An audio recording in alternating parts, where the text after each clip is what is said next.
Podcasts let your station live beyond the live stream. And the best part is, if you import episodes through RSS, your website can stay updated automatically, without manual updates or constant maintenance. In this video, I'll show you how to import podcasts RSS feed into WordPress cleanly, and how to connect it to your radio shows.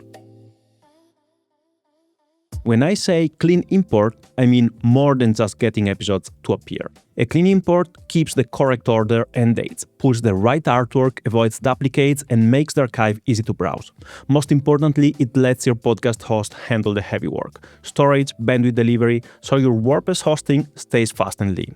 The process starts with one thing: the podcast RSS feed URL. Go to your podcast hosting platform and find the feed link. Then copy it. Then inside WordPress, open the podcast importer and add a new source.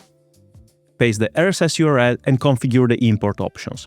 Depending on your setup, you can choose things like whether to import categories, how to handle dates and time zones, and whether to clean up descriptions. For example, removing unnecessary external links or promotional blocks.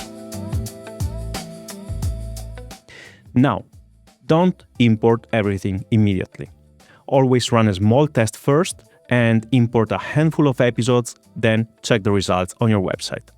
Are the titles correct? Do the publication dates match?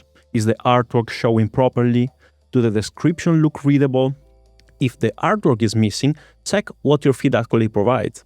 Some feed include artwork per episode, others only provide a generic podcast cover. If description looks messy, enable the cleanup option so that the content feels consistent on your site.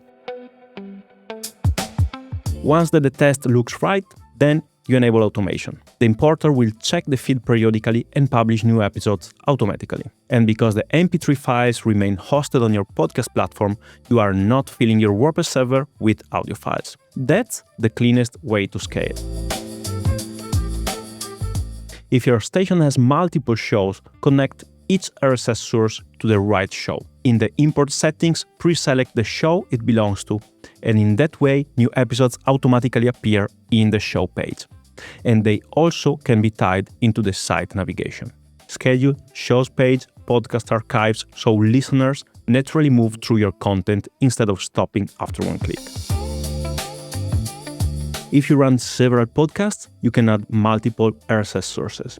Each feed imports independently, and you can manage many shows without turning workflow into a manual work. Advanced options let you standardize artwork, apply consistent cleanup rules, and organize categories in a controlled way. To finish, here are the common mistakes to avoid.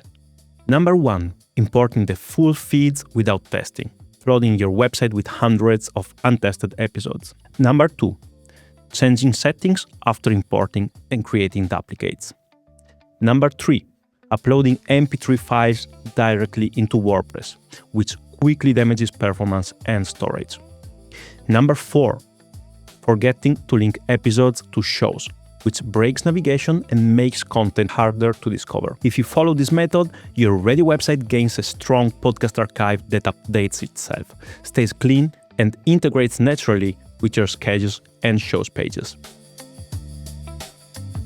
That's how you build a unified radio experience that keeps listeners coming back for more. If you like the content, like and subscribe. See you next on probe.radio.